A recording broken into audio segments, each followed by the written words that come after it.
It used to be hard to find the exact auto parts you needed, and that meant spending a lot of time at swap meets. It's a different game now when you can order exactly what you need from eBay Motors. They have 122 million parts, so you can always find the right fitment. Spend less time searching and more time building with the eBay Motors app or visit ebaymotors.com. Let's ride.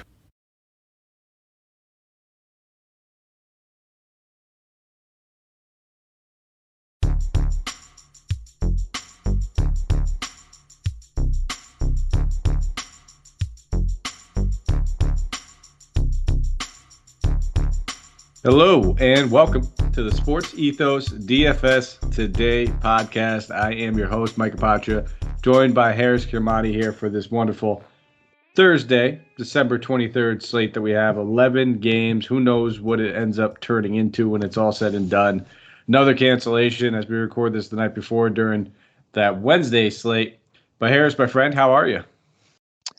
Can't complain. Doing well. Much better than I can say for the 132 players that are in protocols now. So it just seems like 1 in 3 in the NBA just happened to sit out, and seems like my week has been cut into a third as well. I just happened to sit home during this time as well. It has been brutal, and that's an understatement. I mean, I think we were just talking about our year-long league where we're facing each other today, and I think you said to me, be like, at least you're going to win this week. I have 7 people out. And I have like 10. So it's just, and this is deep rosters. So, I mean, when we say 10, we have a couple players still in there, but it's a deep roster league. And I think we're probably 2 of the teams in the league taking the biggest brunt of this. Nonetheless, we got DFS to turn to. One thing that we could be certain for is these slates are never short of value. But before we jump into anything, quick shout out to Thrive Fantasy, guys. Come prop up with us over there during this NBA season. Thrive Fantasy is a daily fantasy sports and esports app only for player props. With Thrive, you can eliminate the countless hours of research and focus only on the top tier athletes that have the biggest impact on the game. Choose 10 of 20 available player props to build your lineup. Each prop is assigned a fantasy value for both the over and under based on how likely it is to hit.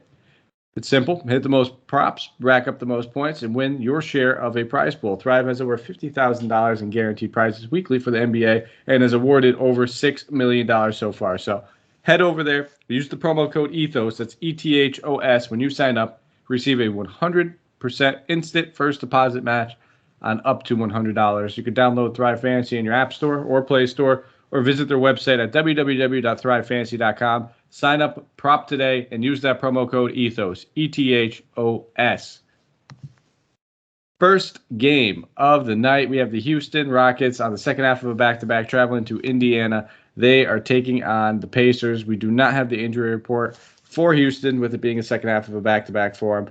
For the Pacers, Malcolm Brogdon is questionable. TJ McConnell and TJ Warren both ruled out. I would be surprised to see Brogdon play this one. I think he's going to need some time off dealing with that Achilles soreness. We saw him play, I think it was like 2 or 3 minutes. It felt like in that last game before they yanked him right out of there. But I'll pass it over to you.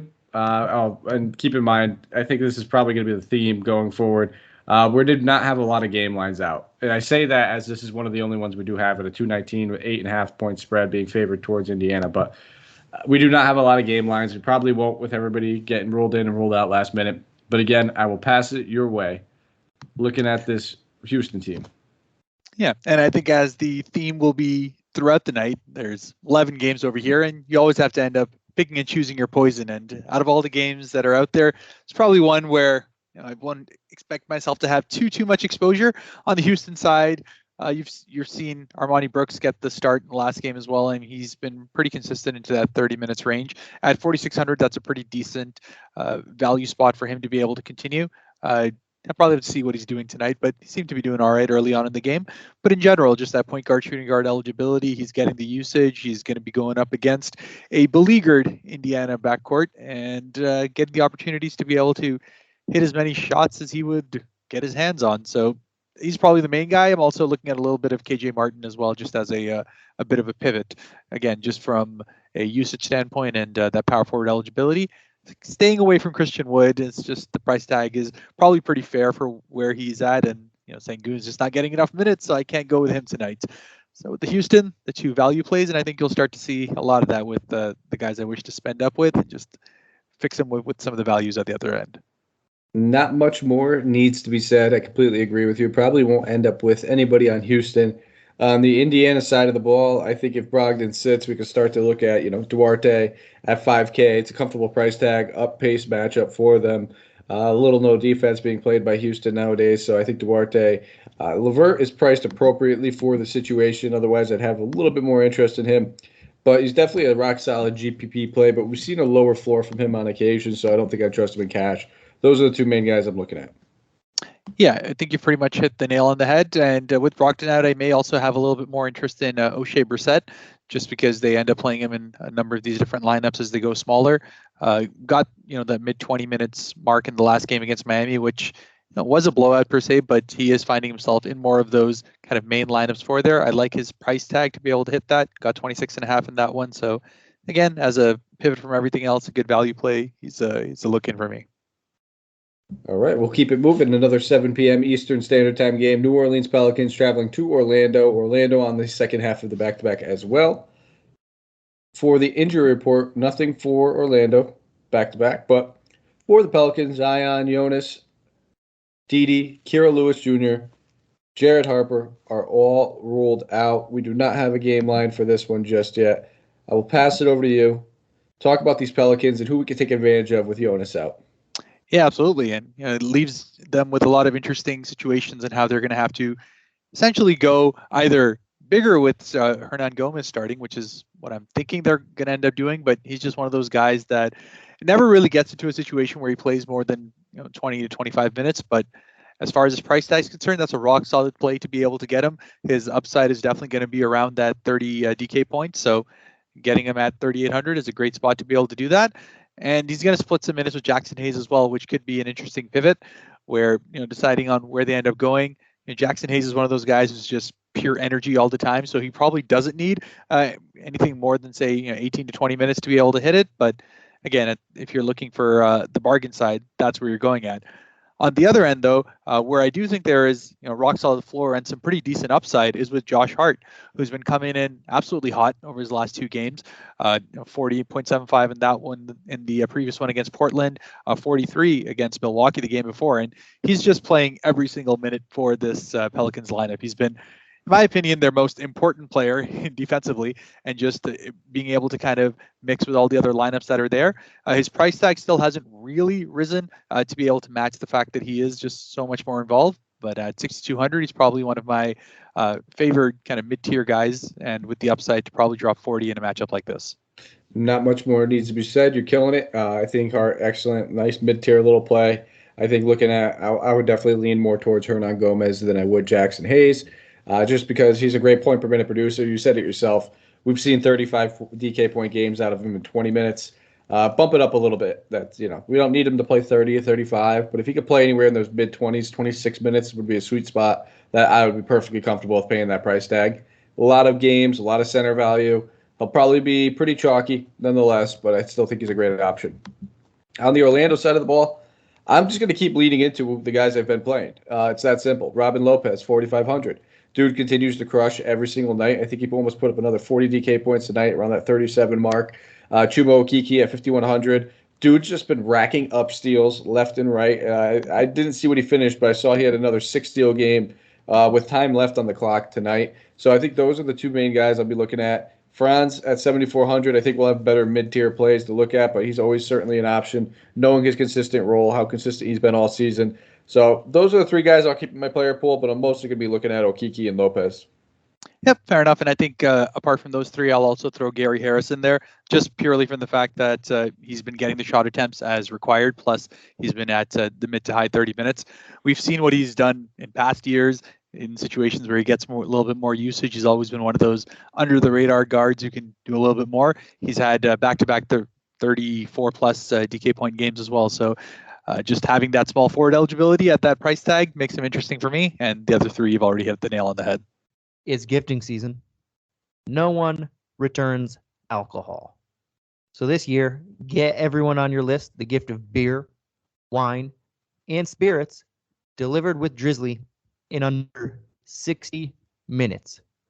Right now, Drizzly is giving every new customer $5 off. their first order. Just use the promo code FAST5 at checkout. So download Drizzly app now or go to drizzly.com. That's DRIZLY.com and use the promo code FAST5 for $5 off your first order. And get that delivered in under 60 minutes. Get it when you need it. You can also conveniently shop across stores, so you can choose from a huge selection and get exactly what you want. And you have the benefit of finding out the best deals on what you're looking for, as you can compare prices across those multiple stores. Drizzly is the most convenient way to buy beer, wine, and spirits, with delivery to your doorstep in under 60 minutes. Drizzly is the #1 app for alcohol delivery. So download the Drizzly app now or go to drizzly.com. Again, that's DRIZLY.com and use the promo code FAST5 at checkout to get $5 off your first order. The holidays are doubly important this year, so make your celebrations doubly special. At Kroger, we've got a huge selection of high-quality meats on top of fresh, natural produce, like fresh, never-frozen prime-grade beef and our Simple Truth Organic Brussels sprouts, or delicious king crab legs with our private selection gourmet potatoes. Whew, had to say that doubly fast. Kroger, fresh for everyone. And now you'll find more ways to save on your favorites. When you download digital coupons, you can use up to 5 times in one transaction. Kroger, fresh for everyone. All right, we'll keep it moving. Atlanta Hawks traveling to Philadelphia, taking on the 76ers. Atlanta on the second half of the back-to-back as well. As we know, they are injury-ridden. So no injury report for them just yet, but we have a decent idea. It's pretty much every starter is out at the moment outside of John Collins. For the 76ers, Andre Drummond, Danny Green, Shake Milton, Georges Niang, and Ben Simmons have all already been ruled out. No game line yet for this one. Looking at this Atlanta team, Cam Reddish went absolutely buck wild, really just kind of grabbed a hold of the offense tonight, was not shy shooting the ball whatsoever. So getting a little bit of a price boost. I think he was 37 coming into the night. Now he is 46, so $900 price increase. So, I mean, I think I kind of want to lean towards not playing him. As great as a play, he's still an option. I'm going to keep him in my player pool. But I'm a little worried about that price increase and just the raw ownership that's going to be gravitating towards him. He's in the player pool. He's a fine option, but on an 11-game slate, if you're playing GPPs, he might be worth just looking the opposite way. I still think we can go right back to the well with guys like DeLon Wright. Don't mind looking at Collins at 7,300. And then the other guy I wanted to talk about would be Mr. Gorgeous Dang. I think that he is certainly an option. He drew the start, kind of chopped up minutes a little bit with Okongwu, but this is not necessarily an Okongwu matchup. I think we're more or less looking at the size of Dang. They're going to need it going against a guy like Embiid, and Okongwu can find himself in foul trouble very, very early in this matchup. And it wouldn't shock me if we see Bogdanović sit this one out, knowing he just played his first game back from an injury tonight and being the second half of a back-to-back. They may look, if they have the bodies, that's the other question, they may look to rest him. I'm not too sure how they're going to go about that. But they played him off the bench. He played limited minutes, so he's not going to be a fantasy option. So really, it's going to be DeLon Wright, a little bit of Gorgeous Dang, and then I wouldn't mind some John Collins. And listen, if you want to play Reddish, I won't argue against it. I think he only merits a complete fade if you're looking at GPPs. Yeah, fair enough. And I think you've hit it. I probably won't end up fading Cam Reddish again. The small forward eligibility, 4,600, just safe enough floor given the fact that really other than John Collins, no one's really going to be putting up 20 shots a game on this team. So just from that capability, should be able to have a pretty safe floor. But as you said, it's one of those where he's definitely going to have increased ownership just based on the fact that people are going to see that he absolutely crushed this last game. So that could be an interesting fade. But at that price tag, it's probably pretty chalky to be able to get him. So I'll probably have him in a decent bit of my lineups just for that reason. Can't argue with it, man. I mean, the dude is, if he's going to be shooting 20 times a game, he's going to be a great play. But if you're faded him, you're just hoping that, Philly's got most of their perimeter defensive players still there. As old as Danny Green is, he can still stay in front of a couple people. Maybe the shot attempts just don't fall, and you end up taking advantage of that. But I can see him drawing like a 36% ownership, maybe even higher on a slate like this. That's pretty high considering it's an 11-game slate, coming off of a big doozy in that last one. On the Philly side, who are you looking at? Yeah, fair enough. And I mean, it's interesting you mentioned Danny Green, but he was put into the health and safety protocol, so he will not be there for this Thursday game. So that takes away more of that situation. But it brings my boy Matisse into play at 3,500. But beyond that, I just really like Seth Curry in general at the moment. I just think he's taken over the point guard capabilities just really, really well, even though Tyrese Maxey isn't on the injury report ahead of this game. I just feel like they're running the offense a lot nicer through him. Again, this is probably more of a, I'd say, cash play rather than GPP, because even though he's been absolutely killing it and having 47,000 requires you to pretty much have that kind of game, which I expect he'll probably drop somewhere close to 40 again, just given the way everything's working out. But obviously, the same level of upside is not there. Embiid, I can't fault you ever for playing him in this kind of a matchup. He's probably going to get the opportunity to dominate. But at 12,000, I think there's a couple of other spend-up guys that may actually be slightly cheaper than him that I may like better tonight, and that'll give me more opportunities to be able to play, like a John Collins, for instance, or one of these other 6,000-7,000 guys that I may not have been able to fit in otherwise. Yeah, I don't have a lot of interest over here. I think everyone's just kind of priced appropriately.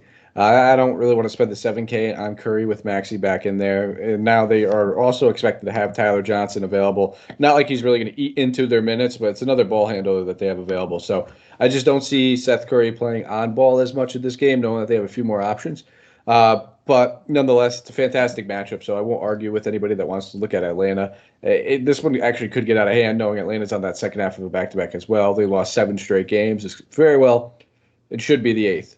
On to the 4th game of the night, 7:30 start time, Eastern Standard. Detroit Pistons traveling to Miami, taking on the Heat in this one. Neither team on a back-to-back, well, at least on the back end of one. But for the Pistons, Cade Cunningham is now in the health and safety protocols. Jeremy Grant still out. Hamidou Diallo is available. Then we have Chris Smith, Kelly Olynyk, both ruled out. Corey Joseph is available as well. Frank Jackson is questionable. And then looking at the Heat side of the ball, Bam Adebayo, Jimmy Butler, Caleb Martin, Markieff Morris, Victor Oladipo, and P.J. Tucker have all been ruled out. So 206 game total. Miami favored by 10 in this one. We do have the line. I'll pass it over to you. Do we see any Saben Lee? Does he start, or do you think they continue to roll with Corey Joseph? Yeah, I think that's going to be one of the major things I do look at, because, one, I love Saben Lee as a player in general. I think he should be getting a lot more minutes on this team over someone like a Killian Hayes, for instance. But it all just comes down to the fact that they'll need him in a couple of these different lineups. Obviously, with Cade out, that's one of their primary ball handlers going off to the side. So I don't like Sadiq Bey's price tag at 6,700, even though he's likely going to be needing to take 20 to 25 shots, but knowing his percentages, he'll probably hit 6 of them and still not hit his value. So kind of trying to stay away from that situation altogether.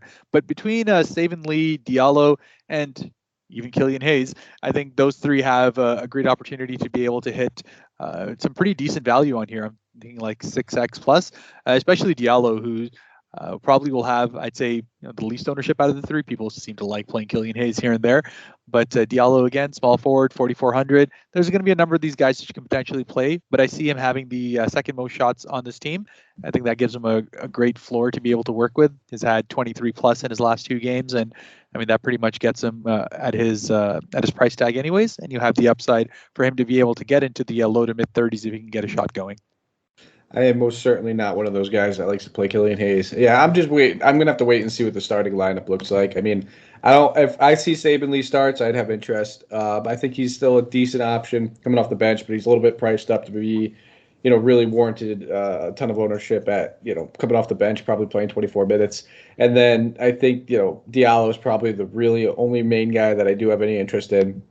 On the Miami side of the ball, it's going to be a cakewalk matchup for them. Kyle Lowry's been just playing fantastic. Not going to argue against it. He's really just kind of shouldering the workload, routinely putting up 42 DK point nights over the past 3 games. So that's not enough for me at 85, especially in GPPs. I need a little bit more. And if this game gets out of hand, we'll start to see a lot of these bench options just come into play. But with no PJ Tucker, they are going small. So Max Strus got his first NBA start. And when I saw that, I was actually more shocked that was actually his first start. I could have swore he started a game before, but it must have been all those games I was playing him in Summer League. At 5,200, certainly an option that we can consider. Has that small forward eligibility that you love so much. And then Gabe Vincent continues to be another option at 55, but I prefer Strus just simply from his scoring ability standpoint. Gabe Vincent's probably the better ancillary stat kind of guy, though. So both those guys are probably going to be my 2 primary options. And then I wouldn't argue against Tyler Hero. If this game gets out of hand, he's not a guy that they're going to be pushing. He's only played about one game since coming back from that injury. I don't think that they're going to necessarily need to test it going against Detroit. Yeah, I think you've pretty much hit it. I mean, it's been great watching Kyle Lowry. I mean, it's my guy for life. So he's just been absolutely awesome given the entire situation. But yeah, his price tag is probably pretty fair for what his upside is going to be.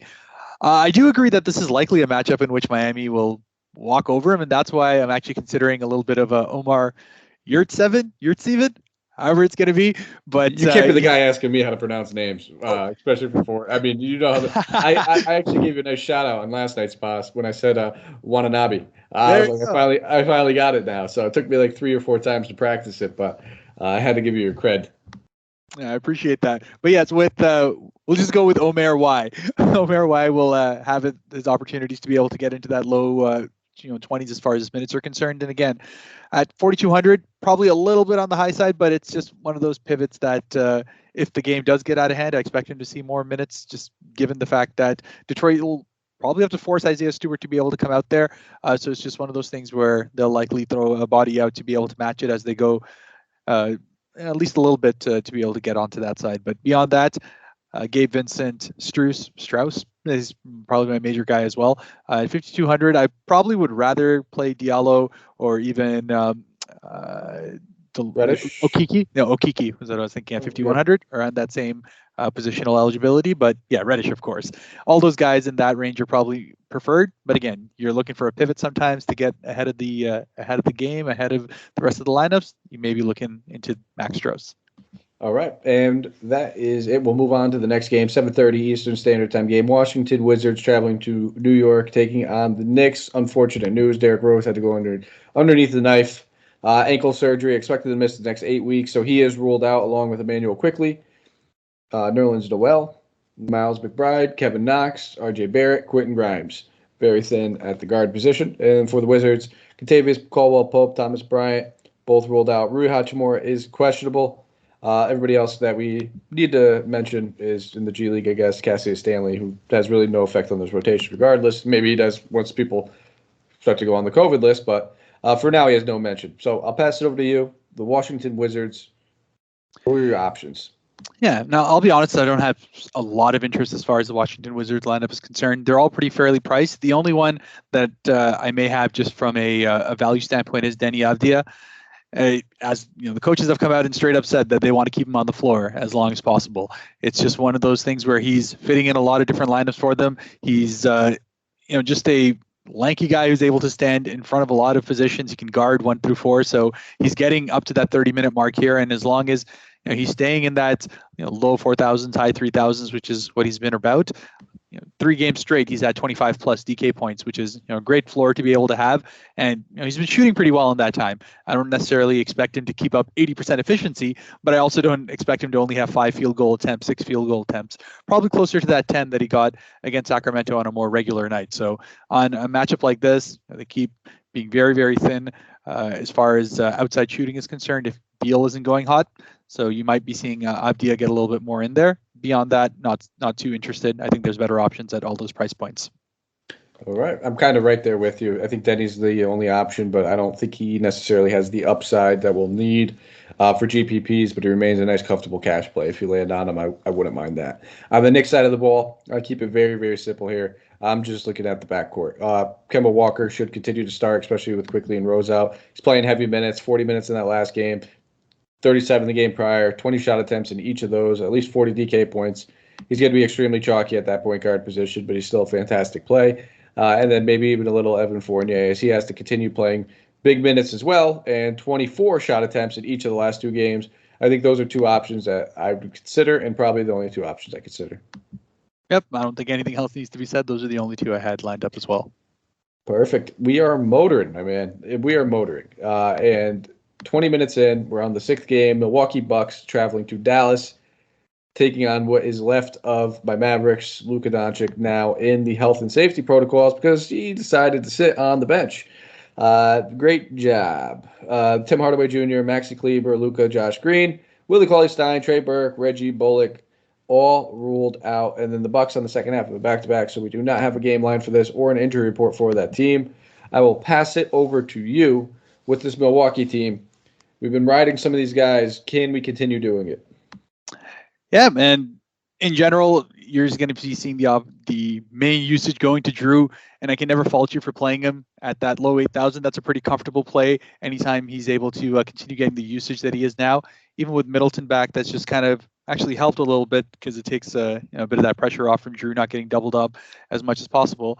But beyond that, Jordan Nwora continues to be my favorite play as far as the Bucks are concerned. Yeah, his minutes were a little bit down today, but honestly, that's because the Rockets matchup was just absolutely doo-doo. They're a terrible team, and they didn't need Nwora to play any more than 23 minutes. Still dropped to 15 and 9 in that game. So I think even with the price bump, it's a pretty comfortable play for me. I think he's got the upside to be able to get into that mid-30s as far as DK points are concerned on a consistent basis right now. And they just don't have anyone else in the front court. Cousins is still kind of working himself back into that game shape. Yeah, he got a little bit more minutes in the last game, but I just don't trust him to be able to get more minutes. He's ended up what was it in the last game? I was trying to see his minute total, 27 minutes in this game as well. So I don't know how many he'll play on the second half of back-to-back, so I'll just feel more comfortable playing Jordan Nwora in this game. Yep, right there with you. Those are the two main guys I am considering, and the back-to-back does worry me slightly with Cousins. And not to mention, we talked about a few other centers like Robin Lopez, who just seems like he's a little bit more consistent and safe, especially if you're looking at cash games. But Cousins is still going to be viable, I think, in GPPs. And then now that Middleton and Holiday are back, it takes the shine away from Connaughton and Grayson Allen. I think those guys are still in play, but nothing more than pivot pieces. But again, so many guys in that 5K range that we will talk about and have talked about where I don't think I'll end up landing on them. On the Dallas side of the ball, it's a complete mess over here. Absolute just kind of, dog water mess when it comes to the rotations, who they're playing, who they have available. We could continue playing Jalen Brunson, but not at 8,500. I'll probably take a pass there. We'll have to wait and see on Porzingis. I kind of have him more on the doubtful side, the way I'm looking at things. Dorian Finney-Smith has been a guy I have been playing at 5,900, though. It's really starting to get up there in price tag. But if we see Porzingis is out, he'll still be my player pool. But just in all honesty, I don't see myself having too many shares. And I don't think I want to pay 4,700 for Sterling Brown either. We've talked about just so many guys in that price range as well, who I just think have a little bit more upside. I wouldn't be expecting necessarily a double-double from him like he did in that last one. So I do not have much interest in my Mavericks whatsoever. I'm glad you said it and not me because, I just straight up crossed them out. I didn't like Brunson's price tag. Sterling Brown has gotten too expensive as well. And, as much as I'd like to say, hey, Theo Pinson could potentially be in play, I can't trust his minutes to be anything more than that 22. And, he got up to 26 in that game, but I just think there's better upside guys that are available at that price tag. The fandom goes away when it comes to DFS and fantasy. It just has to. As much as I'd like to say, yes, play my favorite team's players, they stink. So don't. Charlotte Hornets traveling to Denver, taking on the Nuggets. The Nuggets on a second half of a back-to-back and really kind of just laying a dookie bomb. Nikola Jokic, I think we were talking in the air. He's the only player in my lineup who's not on fire. And every single lineup that I have him in, he's the one guy that's not killing it. So I should end up profiting, but it could have been a big night if he just didn't stink. There was, I think, 6 minutes left in the game when I said this, but he is far, far away from paying off that salary at that 6-minute mark. So Vernon Carey has been ruled out, as well as Kai Jones. Cody Martin still in the health and safety protocols. JT Thor is in the G League. So not really, pretty much almost a fully healthy team over there for the Hornets, and that's in comparative sake to these other teams. And then no injury report right now for the Nuggets, no game total, no spread. I'll pass it over to you. Looking at Charlotte, who do you have? Absolutely, and LaMelo has gotten his minutes total back to normal at 33 minutes in the last game against Utah, and still sub 10,000 at this moment. He hasn't been shooting supremely well since his return. Had a good one in his first game back, but has had 2 bad games in a row. I expect him to bounce back from that, and just in this kind of a matchup, even though Denver's coming on back to back, and players usually playing in Denver aren't always amazing in that scenario. Just the mile high, all that stuff always kicks in second halves. I do expect LaMelo to have a good game over here, and at 9,900, he's probably of that 9,000 and 10,000 range, probably one of my favorite guards to be able to go with today. And it's just one of those things where if I like LaMelo on a night, I just naturally end up liking Miles Bridges on a night. It's just one of those where they go together like peanut butter and jelly. They're both going to get the same kind of shot attempts. And if LaMelo's having a big assist game, it's probably because Miles Bridges is going off. And he's sub 8,000 at the moment as well, which is not the case that, or not what has been the case for a long part of the season. He's just been absolutely on fire. So I think this is a good price point for him to be able to take advantage of a Denver team that's also a little beleaguered as far as their roster is concerned, and they're going to try to run him out of the building. Can't argue with it. Absolutely, LaMelo is in play for me. I probably won't end up on as much Bridges.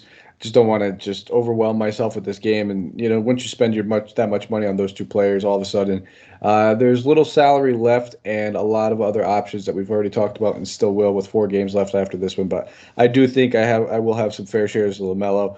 There's only 3 guys I'm really looking at on this entire slate worth spending up on, him being one of those guys. On the other side of the ball, it's a great bounce back spot for Jokic as he's burning me right now. The best time to play a stud that has just an amazing floor and amazing ceiling is when he's burned people. We know Charlotte has been giving up points in bunches to opposing centers, especially ones that have an offensive-minded focus. So 12-2 is an expensive price tag, but I'm still worth. I still think it's worth paying for. So I will have some shares of Jokic. He's the only player on Denver that I really have any interest in. Yeah, and he only ended up playing 24 minutes in that game against OKC. He didn't come back in those last 6 minutes just because it was a bit of a lost cause and they just weren't playing well. So they decided to sit him out, get him a little bit of a breather. So a great bounce back spot. The other interesting spot is, with Bones Highland actually suffering an ankle sprain in this game, he didn't end up coming back, questionable to return in general.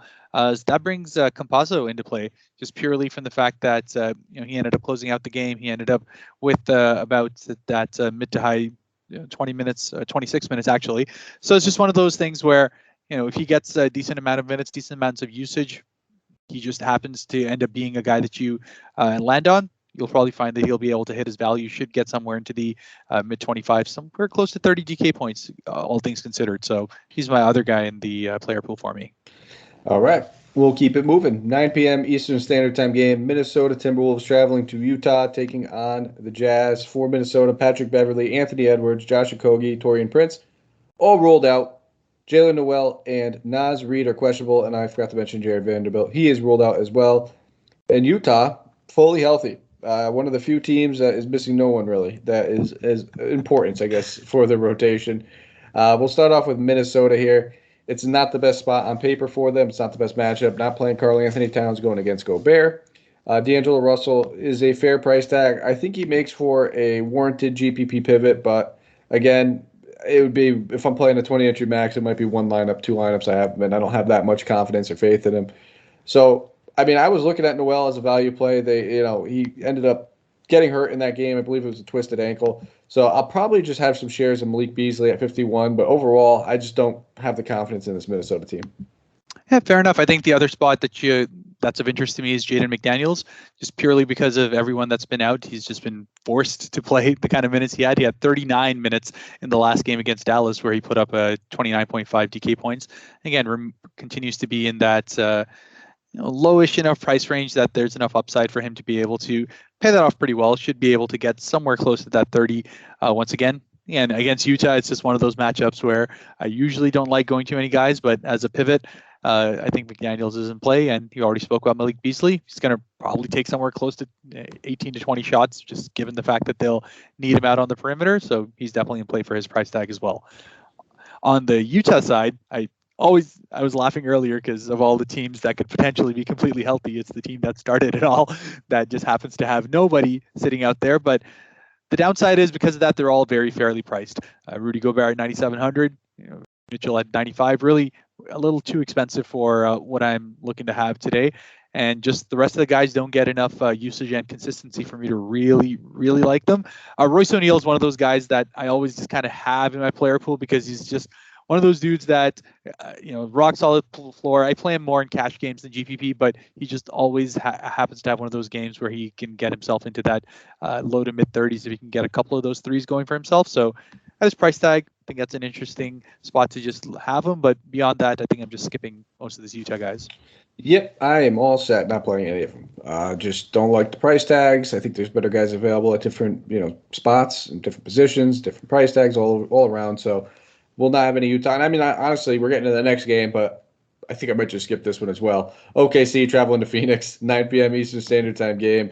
OKC on the second half of back-to-back for the Phoenix Suns. Everybody is good to go, pretty much outside of Sarge, Kaminsky, Abdul Nader, guys that have been out for a while now.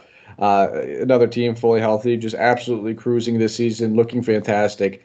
And going against the complete opposite end of the spectrum, the worst team in the NBA, pretty much, who likes to lose. And for those reasons, I just don't see a reason to play anybody in this game entirely. So I'll pass it over to you if you want to just give me your take on OKC and Phoenix, if you have anybody in there, and then we will move on because I'm just not playing anybody.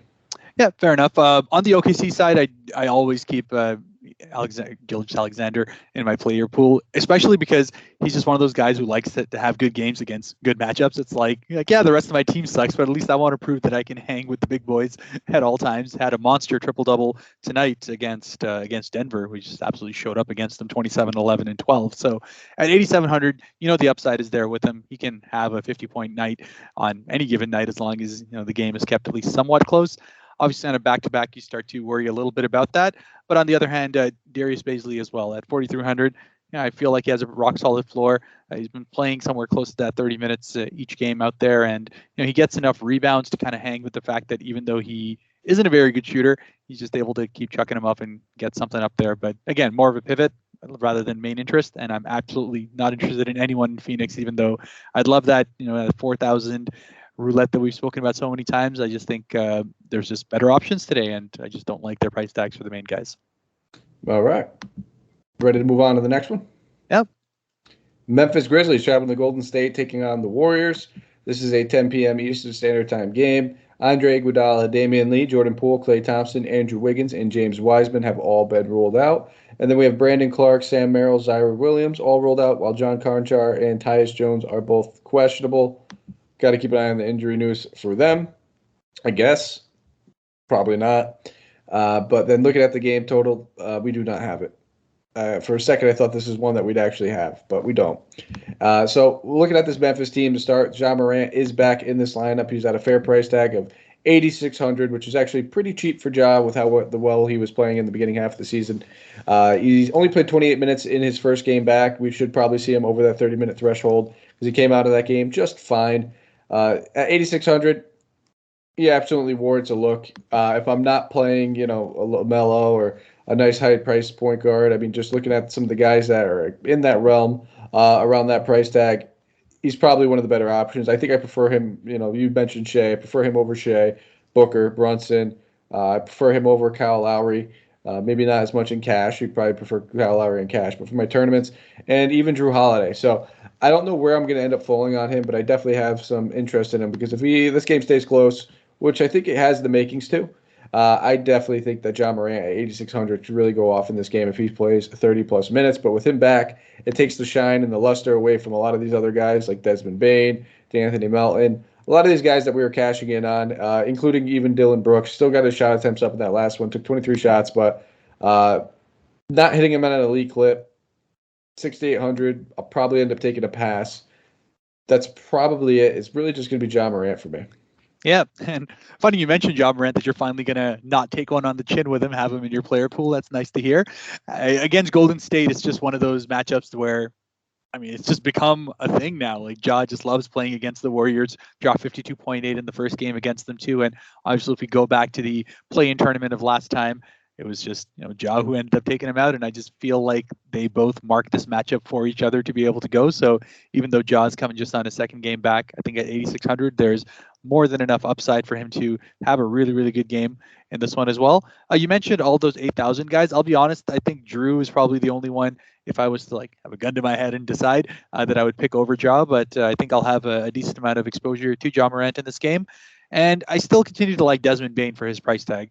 At 6,200, he's just a guy that can rack up rebounds for his out of position, which helps the fact that he's going to get somewhere close to 20 shots a game, and he's been super efficient all year long.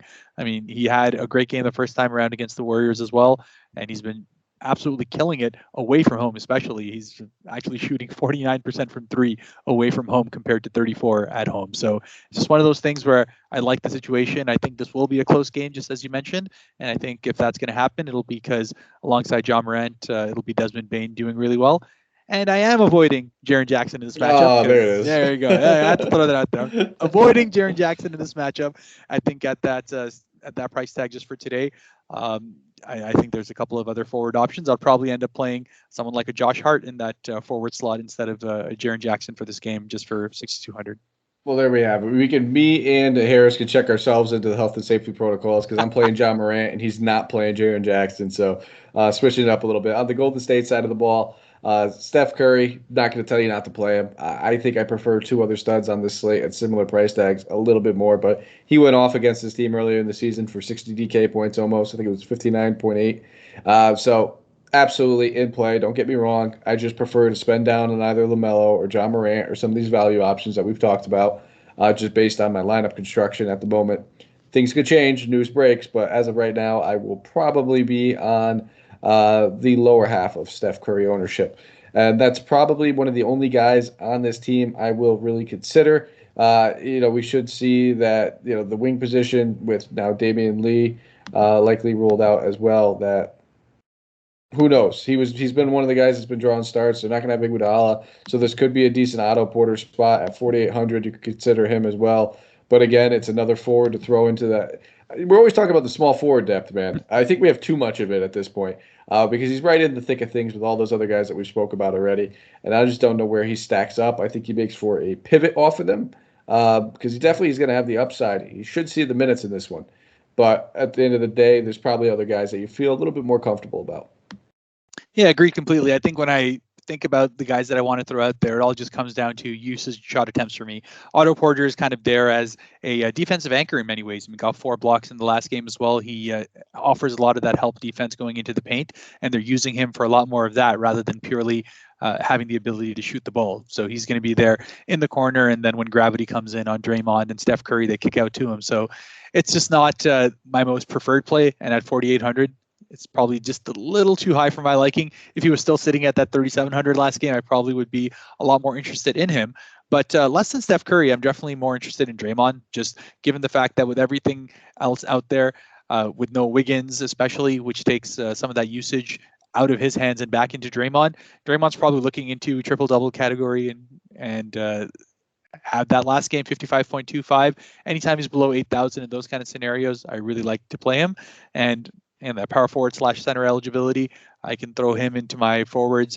And instead of Steph Curry, I could go for someone like LaMelo Ball, and I can go ahead and get Draymond in here just because I want some exposure to the game. Can't argue with that. Final game of the night, San Antonio Spurs traveling to LA, taking on the Lakers. For the Lakers, Trevor Ariza is probable along with LeBron. And then we have Avery Bradley, Anthony Davis, Malik Monk, Kendrick Nunn, Austin Reeves all ruled out. For the Spurs, they are good to go outside of the normal injuries with like Zach Collins and a couple guys in the G League. Pass it over to you, San Antonio. I'm a little torn on some of these players. Normally I'm a big DeJounte Murray guy, but I think I just prefer LaMelo, John Morant over him. But the dude coming off one of his best games of the season, put up 73 DK points almost, triple-doubled. I think he set the Spurs franchise record for the most triple-doubles in the season, and we still have plenty of games left. So is he a guy that you're keeping in your player pool? Yeah, he had his 6th triple-double in that one, which beat him all out. So that's pretty crazy. And yes, he would be in my player pool normally, but honestly, as you said, at that 10,000 price range, I'd rather play LaMelo. Frankly, I'd rather play a couple of these guys at that 9,000 price range to be able to get him over DeJounte Murray just on this one today. And also, just given the fact that he's coming off that 73 DK points one, he's likely going to have people box score chasing and throwing him in a little bit more as far as lineups are concerned. I just think there's better options out there. In general, if the Lakers are decent at anything, they're pretty decent defensively. Their offense has just been kind of out and about. I don't even know what's going on with that team. It's just terrible. But they're able to keep their guys in front of them, and usually you'll find that guards themselves aren't having great nights against the major areas as far as the Lakers are concerned. So I'm probably not too interested overall as far as the Spurs are concerned. I always keep Kelton Johnson in my player pool just because at sub 6,000, I think he's got the upside to be able to get anywhere between 35 to 40 on any given night. He's gotten pretty close to that in his last 3 games, nothing lower than 32, which pays off his current price tag. But again, at power forward, and again, at that's 5,700, you can go back to Josh Hart at 6,200. You can look at some of these other forwards as well. Noir at 5,000, who I'd probably play over Kelton Johnson as well. So altogether, probably avoiding most of the Spurs on this game tonight.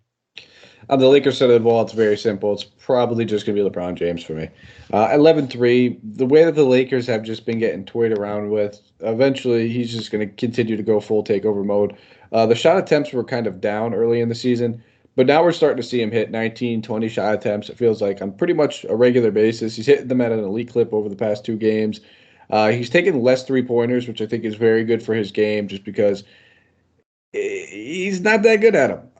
The king, don't get me wrong, huge LeBron guy, but he takes these early, shot clock three-pointers, and it really just throws off the momentum for this Lakers team. All of a sudden in transition, they are absolutely terrible in transition defense, especially with Anthony Davis off the floor.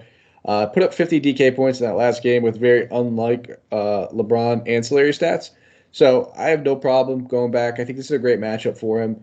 Loves going against Popovich, and just knowing that this Spurs team just doesn't have like the defensive makeup for a guy like LeBron. I don't know who they're probably going to try to match up with him. Maybe it's Keldon, maybe it's Devin Vassell. Regardless of who it is, he's going to be running through them like a truck, in my opinion. So where do I rank him as far as some of these other studs? I think I still prefer Jokic if I have the money, but he's got point guard, he's got small forward eligibility. We've talked about some pretty rock solid center options that we could play. It's really just going to come down to what your lineup construction looks like, but I'm definitely going to keep him in my player pool as of now. He's probably right up there with, I've mentioned there's 3 high-priced guys I'm really looking at. It's him, it's LaMelo, it's Jokic. Those are the 3 guys I have consideration for. Yeah, fair enough. And I mean, as far as LeBron's concerned, I don't think you can ever go wrong with him. But me personally, anytime Anthony Davis is out, I actually find myself playing Westbrook that little bit more. I just think that's the main area where usage ends up going. So because Westbrook is going to be the guy who gets the ancillary stats for this team. When Anthony Davis is out, he's going to go and grab his double-digit rebounds, and everything else kind of comes into play.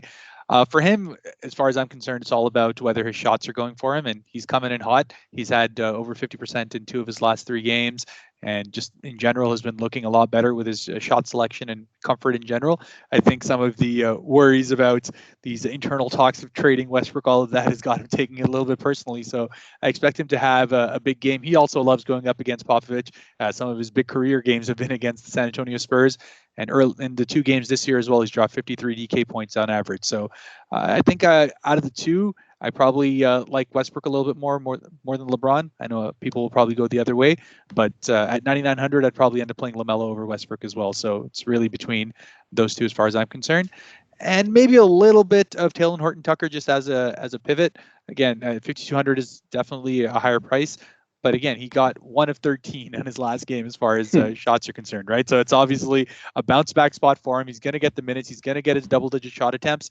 And usually he can get a couple of assists and rebounds to go along with that as well.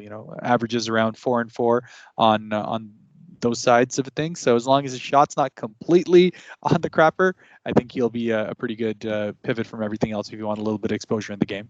Put another forward on the board. There you go. In that 5K range, absolutely. That brings us home. That is all 11 games. Now we will get to our games, which is our player tier segment. I'll let you lead off. Who's your high-priced player that you're looking at? Yeah, and I think I've mentioned it a couple of times already. Just LaMelo Ball. I like the fact that he's in a spot where his minutes are getting back to normal at sub 10,000. I always love his upside because, as far as I'm concerned, if he's all systems go, his floor is sitting at 50. So it's just one of those opportunities that I think we'll get to see him take advantage of. And a Denver team, which is lacking as far as its guards are concerned in general, are going to have a really hard time dealing with the shiftiness of LaMelo Ball. At 9,900, I think you've got a rock solid floor and sky high upside for him. So I'll go a little not off the board, but outside of LeBron and Jokic, obviously the 2 of the highest priced guys on the slate. I'll go with Morant at 8,600 and just hope that his minutes limit is up. It's only his 2nd game back, but this is a fantastic matchup for him. You said it perfectly before when we were talking about that game. And if he plays 34 to 33 minutes, I could easily see him paying off that $8,600 price tag quite easily. And then we will go to the mid tier, so that is 7,900 or less, my friend. Who's your top option? Yeah, and I think there's a couple of really good options to be able to take over here, but I still will stick with the guy I scratched down the first time around, which is Kemba Walker at 5,900. Is just in a situation where now with Derrick Rose out, with Evan Fournier really the only other guy alongside him, Alec Burks has kind of seen his usage dissipate a little bit from everything else. Has been Kemba Walker, who's just coming in absolutely taken over. He's obviously back in the rotation now. He's getting the start. He's getting the minutes. He's getting 21 shot attempts a game. He's dropped 40 in each of those. He'll probably be a little bit chalky, so pardon the easy pick on there. Jordan Nwora would be my other one, but I think at 5,900, there's not much better options as far as that price tag is concerned. Well, there you go. You just made it easier for me because I was between Nwora and Okiki, but since you just threw his name out there, I'll go with the other. I'll go with Okiki then. I think both those guys right at that 5K mark are fantastic value plays. I can't believe they haven't gotten bumped up a little bit more for how well they have been playing. I like the matchup for both of them, so sign me up. Those would be the two guys I'm looking at. And then for a value play, who do you got? Yeah, and again, I think to me the easy one would be Cam Reddish to be able to go with that 4,600, but I'm going to switch it up and say Hernan Gomez at 3,800 is going to be the guy to be able to go with on a slate where there are a number of centers that you could potentially go with. I think this is a good spot to be able to save a little bit of money and put that money up towards some of the higher price guards and forwards that we're seeing otherwise. At 3,800, I think his rock solid floor is obviously going to be there without JV in the lineup. You should be able to see him get to that 25-minute mark, which is really all he needs to be able to get somewhere near into the mid to high 30s, if not even 40. So I love his upside. I love the matchup over here, just being an Orlando team that's also missing a good bit of their front court, so it should allow him to dominate, and hopefully we can see a good night from him. Yep, and I'll stick with the Orlando theme and keep talking about the same guys I've been talking about, which is Robin Lopez. At 4,500, we'll stick to the centers as well. Dude's just been killing it. We're talking 3 straight games at least 30 DK points. He's 4,500. He's going against a Pelicans team where you just said it, their best front court member is sitting out. So, yeah, sign me up. I'm good with Robin Lopez. We could have went with a number of those Hawks guys, I feel like, as well. But I like the consistency that we're seeing out of Robin Lopez, and he's offering some tournament upside each and every night. Did it today in an unconventional way as well, too. So definitely a guy I like. And then now we will shift gears over to Thrive Fantasy, guys. Don't forget to head over there if you're not signed up. Sign up. Use that promo code ETHOS. They will give you a 100% instant deposit match on up to $100. What is your top prop bet of the night? Yeah, man. Yeah, I didn't mention Bradley Beal just because I don't like his price tag, but I do like him over here in Thrive Fantasy tonight.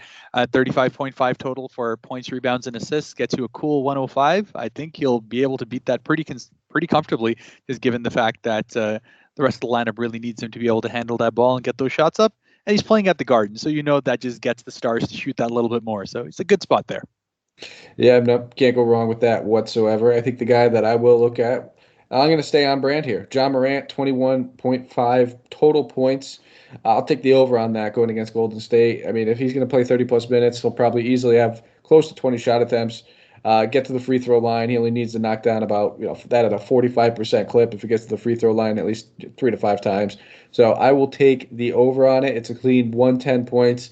We try to stay away from those easy ones and try to get you guys a little bit more points out of this action. So I think that is the one I will roll with. And that is it, my friend. That is the entire 11-game slate.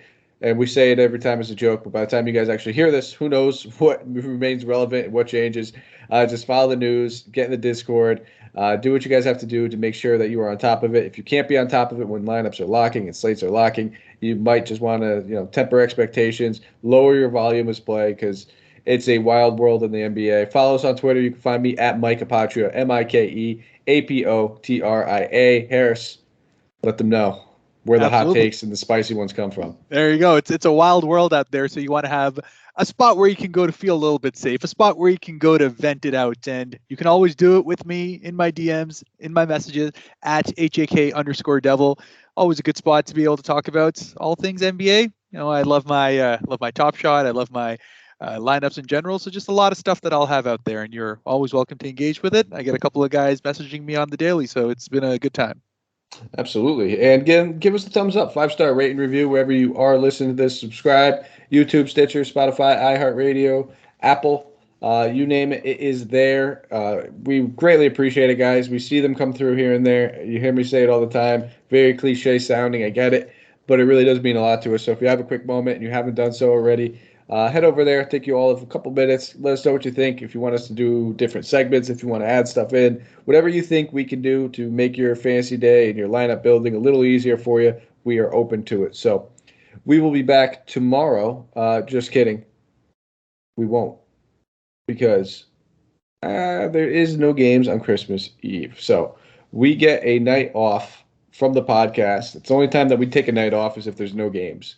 But we are going to be doing that Christmas slate. I will be handling it myself. You will see that come out bright and early on Saturday morning. So just keep your eyes out for it if you're looking for it. I usually record the weekend ones in the morning just to give a night where I can take my girlfriend out. That way she does not hate me as much because basketball kind of consumes a lot of my life, Harris. I don't know if anybody's known this already, but they got to keep her happy once in a while. And I think, trying to put off those weekend shows to the morning is the easiest way I can find some middle ground compromise in the relationship. But so keep your eye out for that, guys. Thank you for listening. Take care, and let's take down this tournament.